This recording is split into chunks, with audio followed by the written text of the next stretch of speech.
Hi James. What's up? How's it going? It's good, it's good. Yes, it is. So you are known for staying silent for a whole year. Correct. Yeah. What made you do that? Well, I had this idea that taking a 365-day vow of silence would be an awesome way to bring people to the cause, to the vegan movement, because it's interesting, it's intriguing, and you don't necessarily have to care about animals at all. So I thought I'll take this vow of silence for a year. It's out there, it's wild, and I hope that will raise a lot of awareness. I thought it'd be cool. Then I also thought animals are voiceless. I'll be voiceless, that works too. But actually later I realized that they're not even voiceless. You know, they have a voice, they use it when they cry in pain and they scream in terror. Just the problem is that most people aren't listening to that voice because they look different than us.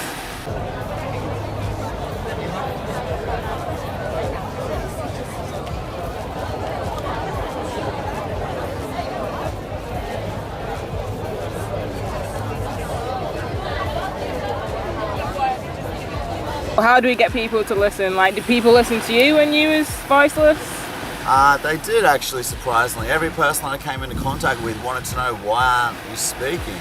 And that gave me an opportunity to write down for them. I've taken a vow of silence to raise awareness for animals and promote peace over violence. How do we get people to think about it?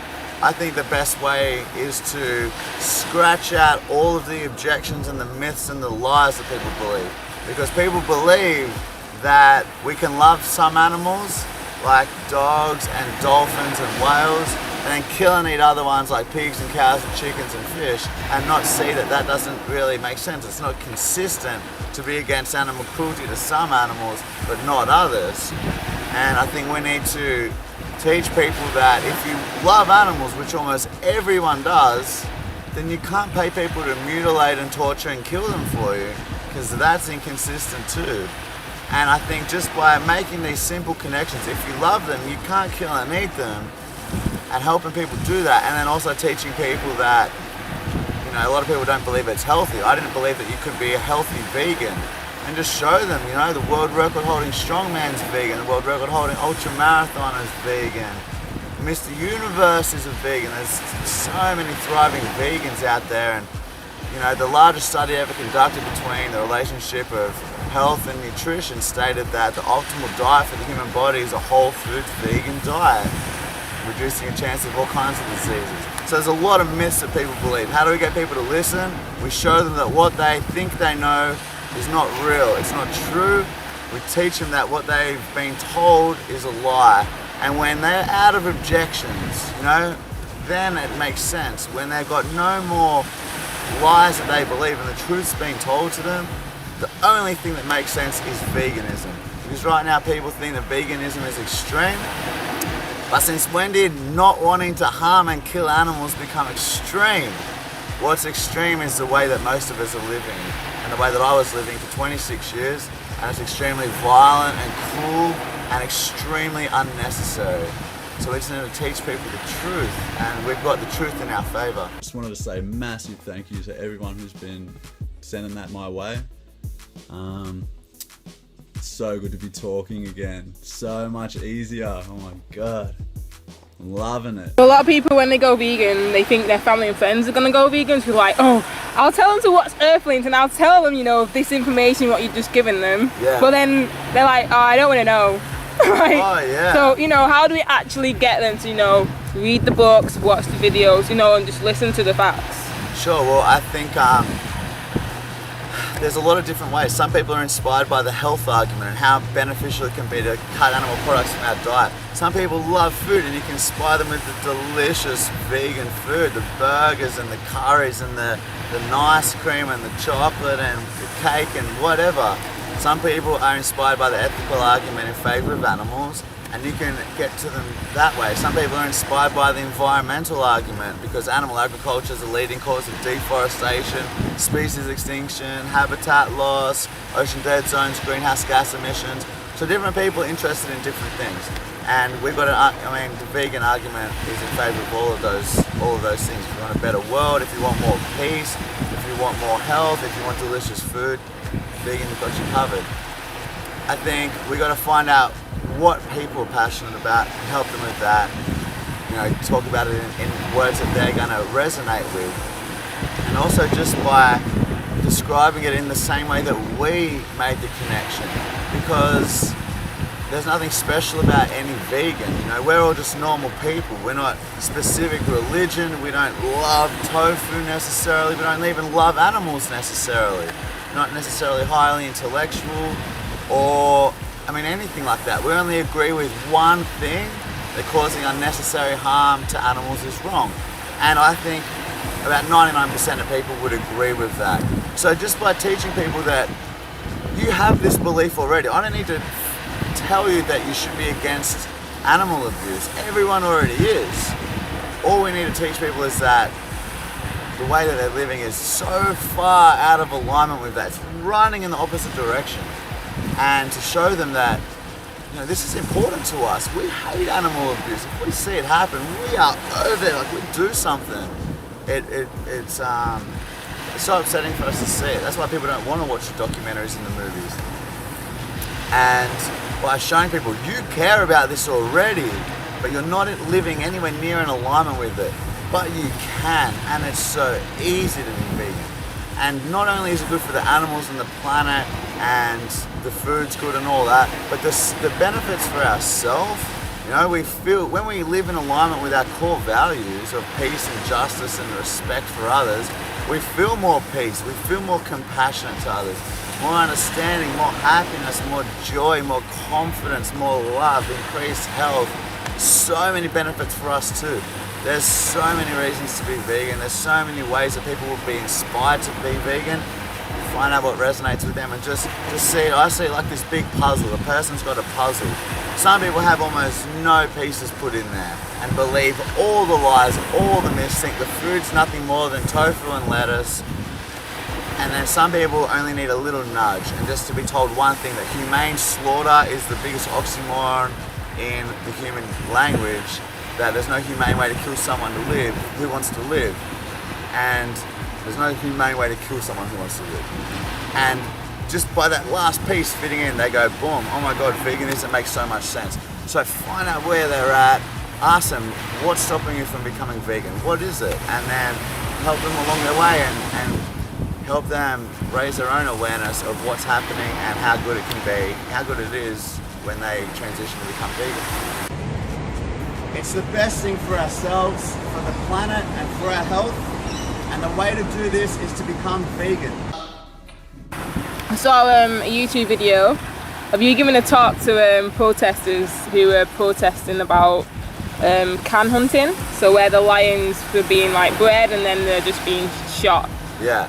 And I'm assuming the majority of them were meat eaters. So how did they react when you was like, okay, you care about lions, now come on, let's care about the other ones and go vegan? Like, did you get a good response? Well, I talk about that all the time, and I think it's a great opportunity to point out people's hypocrisy. They're at a canned lion march, ban canned lion hunting.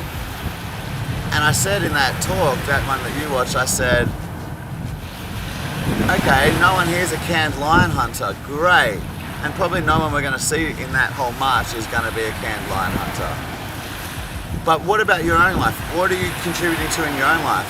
Are you paying people for foods, animal foods? Are you paying people for leather or wool or silk? Are you paying for products that have been tested on animals or contain animal pieces or products? Are you visiting places like SeaWorld or like other places like a circus that use animals for entertainment? What in your own life are you doing? Okay, you're not a canned lion hunter, fantastic. Do you consume animal products? Because the vast majority of animals that are suffering and that are being used and abused and slaughtered are for foods that are completely unnecessary. And almost everyone is complicit in that. So I asked them, great, you care about animals obviously, you don't want animals to be unnecessarily harmed. What are you doing in your own life? And the reception is often one of, oh, I never thought of it like that. I'd never really been told I need to be vegan if I want to be consistent. And that makes sense because I didn't know that either. I thought I could be a vegetarian and be doing enough. You know, I thought vegans were extreme, but vegetarianism is extremely cruel, violent towards animals as well. A very cruel and violent lifestyle. It's just a diet choice. Veganism is saying no to all animal exploitation, no to all animal use and abuse. It doesn't make sense to be kind to some animals and not others. And so by pointing out this hypocrisy, we can help people think more critically about their own life and hopefully make some changes. I think vegans shouldn't be putting so much time and energy into those campaigns. Ban that type of cruelty, ban that type of cruelty, ban that type of cruelty. There's thousands of cruelties. We don't need to go through each and every one and make a rally for each and every one. If we promote veganism, a clear vegan message that makes sense, then that covers all of them. And instead of going, oh yeah, fur's really cruel, I'll just maybe buy more leather instead. It's like, no, all animal use is wrong. We don't need any of it. And to help people realize that veganism is so accessible and easy and makes so much sense, I think that's what vegans should be focusing on. Let the non-vegans promote those other campaigns if they want. Vegans need to unite in vegan campaigning, vegan messages, rather than just jumping onto all these single issue campaigns. Today we march for lions, and we will march loud and proud. But remember, other animals need our voice too. What do you think vegans can do to promote veganism and spread the word? Vegans can be creative in their activism. There's so many different ways that we can promote veganism. If you're a chef, cook amazing vegan food. If you want to open a cafe, open an amazing vegan cafe. If you're a painter, paint thought-provoking vegan art. If you're on the radio, drop in a few vegan bombs here and there, plant a few vegan seeds. If you're a writer, write articles about veganism. If you are an event planner, plan vegan events. If you're an interviewer, interview vegans. Whatever. I mean, if you're into fashion, promote fashion labels that are vegan. There are just countless ways. Me personally, I like to do things that are out there so that people check it out. Like with the 365-day vow of silence, I knew that would get people in, whether they care about veganism or animals or not, because it's out there. Many people have heard of someone doing that before. So be creative in your activism. There's so many things we can do. You can host documentary nights. You can, we do this thing a lot around Sydney where, and it happens all over the world, we didn't start it or anything, but where you ask people to come and watch a 4-minute video for $2 or for a vegan cupcake. That way they're getting a taste of vegan food, delicious. They're watching some animal agriculture that they feel is wrong. Then they can speak to someone about veganism straight after. There's so many things we can do to promote veganism, and that's what we should be doing, because people will get it. I think vegans think, oh, I spoke to people about it and they didn't want to go vegan. It's like, that's okay. Not everyone's going to go vegan in one conversation. Sometimes it takes time. Sometimes there's a lot of things they need to hear before they go, shit, this makes sense. So just be patient, but always be clear. Never ask for anything less. Don't tell people to go vegetarian. Say vegan is the least we should be doing. If you want to stop hurting animals, the only thing to do is to be vegan. Stop hurting them, number one. Then start helping them. If you want to do other things, if you want to promote veganism or whatever, number one, stop hurting animals, go vegan. Number two, help others do the same. Help others become vegan too, because that's the only thing that will bring animal agriculture and this whole horror of what's happening to animals to an end. Because a vegetarian world will not bring it to an end. Banning live export to other countries will not bring it to an end. Banning sow stores will not bring it to an end. Vegan world will bring it to an end. And be confident and optimistic. I feel like it'll happen. We've progressed so many ways in different social justice movements. We will progress in animal rights too. We already are. The vegan movement is thriving. It's cranking. More people getting on board every single day. It makes sense. And know that people will make that connection, and it'll make sense for them too, because we're nothing special. We're just vegans who went, I don't want to hurt animals anymore. The only way to do that is to become vegan. It's consistent, and just have those conversations with people. Promote it. Don't be afraid. You don't need to shove it down people's throat. You don't need to get angry at people. You don't need to yell. You definitely don't need to lie. The truth is powerful enough. Be kind, be respectful, be understanding that they're in a place where they don't get it yet. I didn't get it for 26 years. I've only been vegan less than 2 years. But when you get it, you get it. Help people. Be the kind of vegan that you wish you met on your journey when you're becoming more aware. And just help people by being clear. Nothing less than veganism is good enough if you want to stop hurting animals. Nothing less. And it's easy, so we're not asking a lot. I hope today that what I talk about can inspire some of the vegans here to become more active vegans. You an activist, are you? Oh, yeah. Would you call yourself an activist? I'm very active. Yeah? Yeah. So like what's the biggest challenge you've done, and like how do you like face and like how do you deal with like disappointments and like, you know, knowing that there's so much suffering out there, and you know, we've got a big hurdle to overcome? Massive, so massive. You know, there's times when I'm down, of course, and we all get down, understanding like everywhere we look, someone's eating someone's flesh, or they're drinking stolen milk meant for babies that were taken from their mothers. I mean, we see it everywhere. So it's, you know, you can burn out. I find I feel a lot better when I am being active because I know I'm contributing to great change. You know, if I just do one Facebook post and however many thousand people see it, that's a lot of Vegan Seeds Planet. I'm happy doing that. If you don't have it, if you can't do that, do whatever you can do. Any way that you can help, any way that you can contribute to a vegan world is something to be proud of, and every small win is something to celebrate. I mean, sometimes things go backwards. I helped a couple of people go vegan not long ago after they saw one of my speeches and they went vegan, and then I just heard today that they have gone back to eating meat because their naturopath told them that they had to, that their body wasn't absorbing protein correctly. It's such a joke. It's such a, I mean, so wrong. The protein quality in plant foods is of a far better quality. Animal protein is contributing to all kinds of different issues in terms of health. There's every single nutrient found in animal-based foods as there is in plant-based foods. There are less deficiencies on average in a vegan diet than in a animal-based diet. It's better in every way. So this naturopath is clearly uneducated, hasn't done her research, and you know, you can't blame her for that. She's been taught all these lies and propaganda by the meat and dairy industry, some of the most powerful industries on the planet. So I'm not going to blame this person, but it is upsetting that the ignorance is so thick, and that even people who claim to be experts when it comes to dealing with health and nutrition are so far off the mark. But with things like that, I just think, you know what, it's okay. You have some steps forward, and there's a lot of steps forward. I've been to a vegan festival a couple of days ago that had over 10,000 people in it. A week before, there was 15,000 people at a vegan festival I went to. These are just in Sydney, and these numbers are getting bigger and bigger every year. So these are things to celebrate. I get messages every day from people who are going vegan because of just seeing a certain post or watching a certain documentary like Earthlings or Forks Over Knives or Speciesism or Cowspiracy, and you know, they're changing. So the world is changing, and there are going to be some steps back occasionally, but I try not to let that get to me. When I think about the animals, I just think I'm doing the best I can, and I know that's, you know, what more can I do?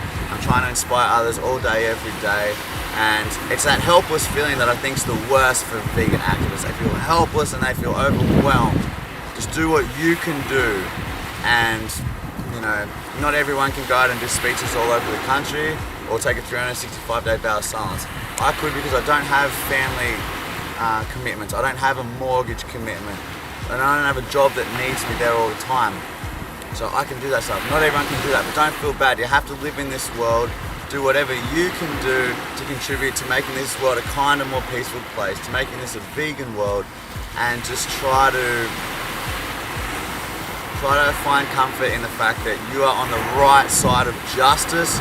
You are never wrong. You know, when you're fighting in favor of veganism, you're fighting on the side of justice and respect and peace. And everyone that questions you or fights you is on the side of injustice, oppression, violence, and killing of innocent beings who want to live.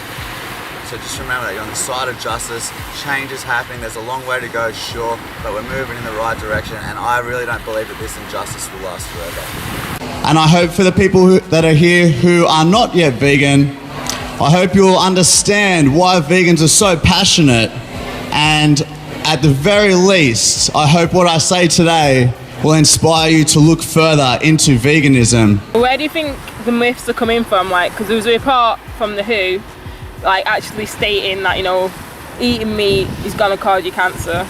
But like, I assume like you still go to your doctors and you still get a doctor saying you need to go eat meat. 100%, of course. Do you know what I will. mean? Oh, I mean, it's ridiculous. I saw on the morning show, one of the most popular morning shows on Australian television, and they announced that, and they all deliberately were eating bacon, like bacon, I can't remember, bacon sandwiches or whatever they were eating on that morning, just to like make a total mockery of it. People are suffering from cancer, people are dying from cancer, people are suffering from bad advice given by health professionals.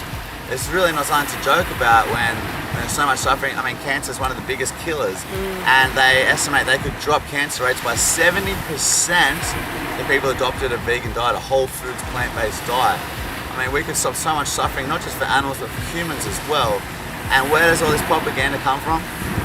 Meat and dairy industry is a big part of it. You know, the pharmaceutical industry, they want people to be sick because they make money off sick people and dishing out drugs. They don't make money off healthy, thriving people. So, I mean, look, I don't want to get too deep into all that stuff, but who comes up with these studies and then fights it? Often it's the meat or dairy industry. And there's plenty of studies that state that veganism is healthy for everyone. Athletes, babies, mothers, breastfeeding mothers, elderly people, everybody. Vegan diet is optimal for our physiology. The way our body is made is not that of a carnivore or an omnivore, but of a herbivore, or closer even to a frugivore. That's what we're made of. We're taught that we're omnivores. We're taught that we need calcium from dairy. We're taught that we need protein from animal flesh. This is all lies. But I was in the health industry for 8 years and I believed all those lies too. So you just hope that you can get the right message in one way or another, and be lucky that when you do, be grateful that you got it. Because the truth makes you feel a whole lot better than all these lies ever did. I watched the movie, I saw the slaughter, I did not care, I'm sorry to say. Didn't faze me one bit because I thought then you had to kill animals to survive. So, sorry animals, but that's just how it is. Like, this is what we've got to do. Do you believe in a vegan world? 100% I believe in a Will we get there one day? Oh, 100%. I mean, we have to, because animal agriculture is actually destroying this planet. I think it's responsible for about 80 or 90% of deforestation. It is responsible for more greenhouse gas emissions than all the transportation devices on the planet, or cars or trains or ships or planes. It's actually destroying this planet. So we have to move away from animal agriculture. Whether we do it by choice or by necessity, I hope it's by choice. We'll save a lot of lives that way, and we'll save a lot of devastation to our planet that way as well. But I believe it will have to happen, and the more people become aware that there is another way to live, a vegan way, which doesn't contribute to 1.5 trillion innocent beings being slaughtered for foods and products we don't need every year, doesn't contribute to devastating health effects of humans, doesn't contribute to devastating environmental damage. People are going to be like, well, that makes a whole lot of sense. What? And the food's absolutely delicious, and I can eat every meal I used to eat, just a vegan version of it. Why aren't I vegan? That's the question to ask people. Why aren't you vegan? Because it's better in every way.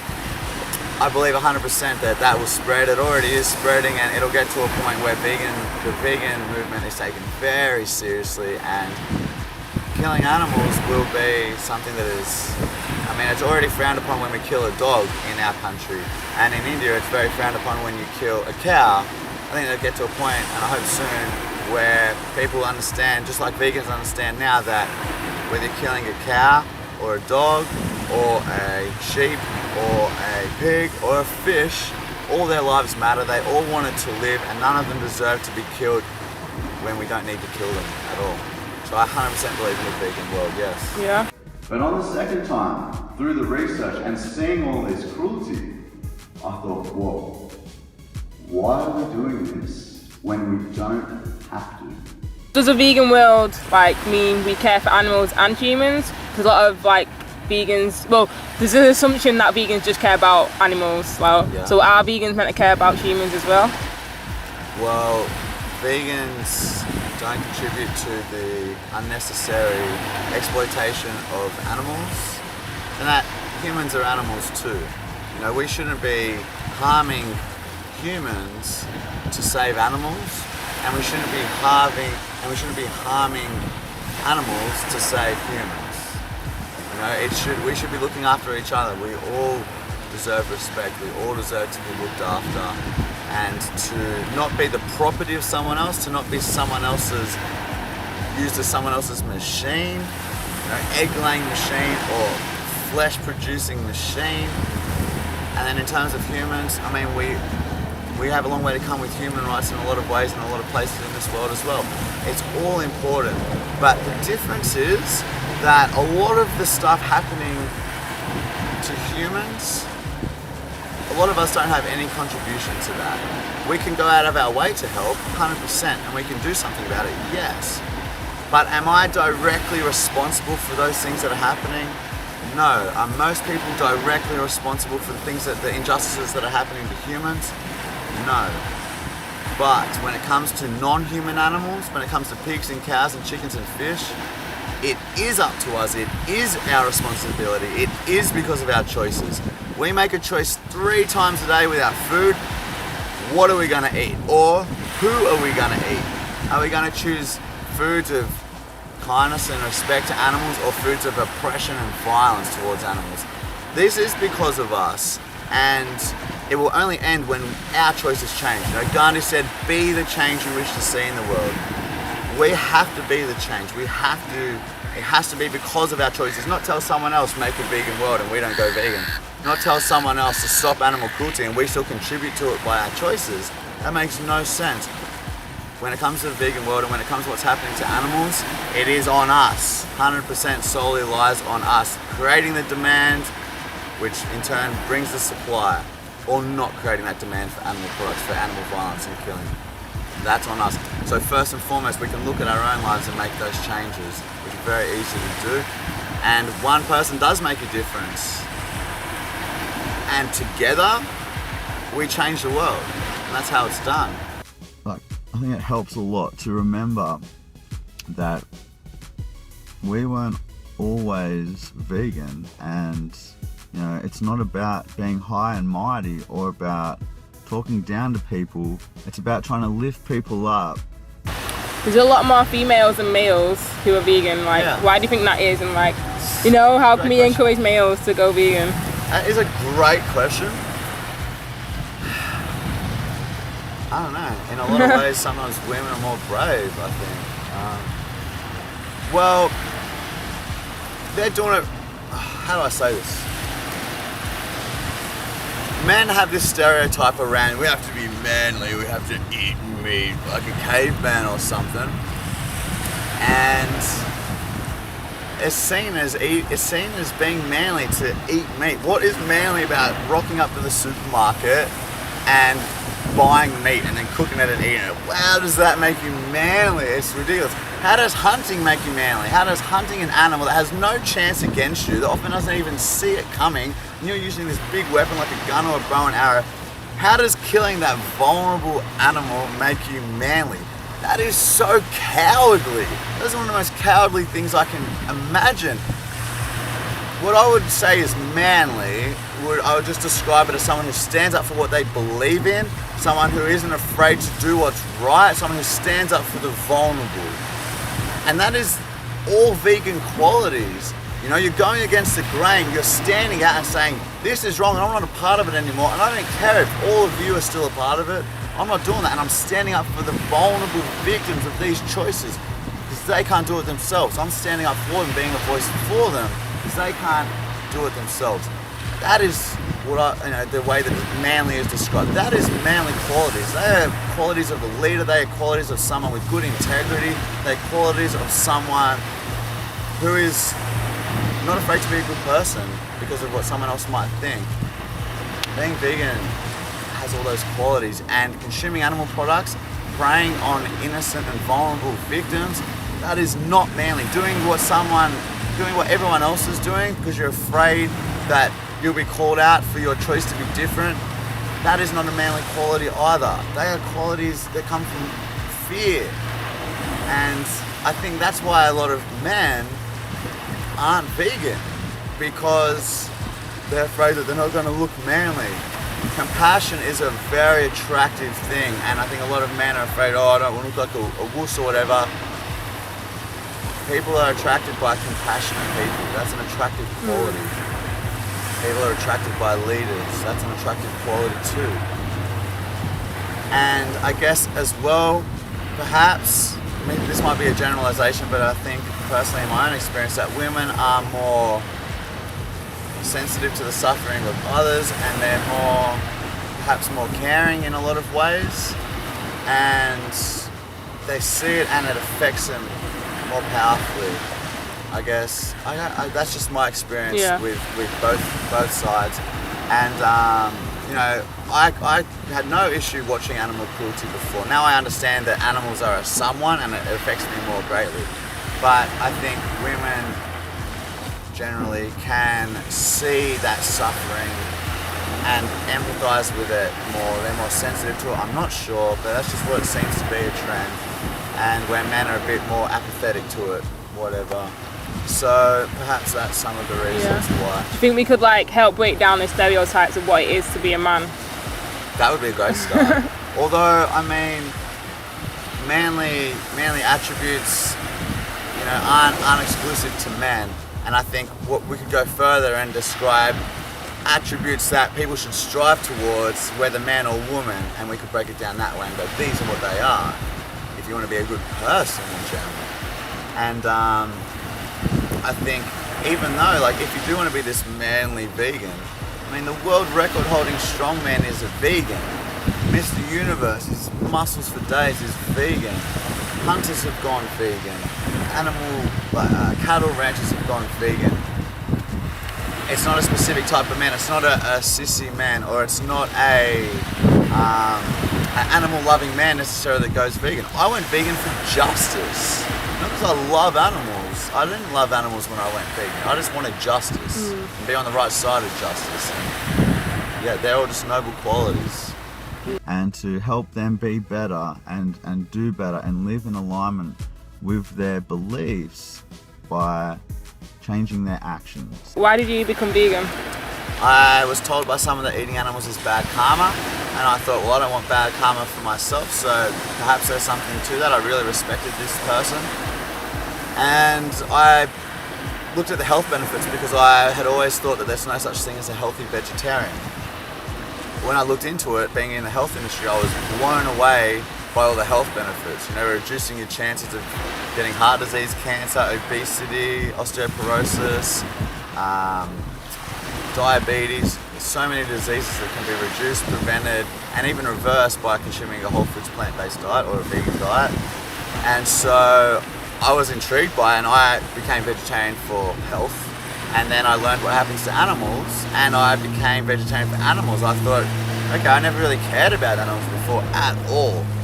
But if we don't need to kill them to survive and thrive, what are we doing this to them for? And I decided, I'm not okay with this. I don't really care about animals, but I know something is wrong when I see it. I know violence and cruelty and unnecessary pain and suffering when I see it. And that's not the kind of peaceful, respectful person that I strive to be and pride myself on being most of the time. So I'm out, and I stayed vegetarian for the animals. I didn't understand about the cruelty involved in dairy and eggs, which is at least as cruel as what happens in the meat industry.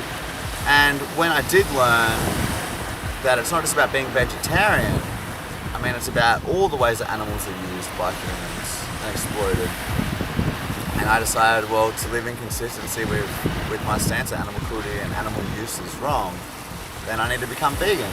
And soon later, I became vegan, and I just made a decision on the day. I'm like, from this day on, I'm vegan. I'm not going to have any blowouts anymore, go vegan for 3 weeks and then binge on ice cream. I started forcing myself to think of the victims when I consume those products.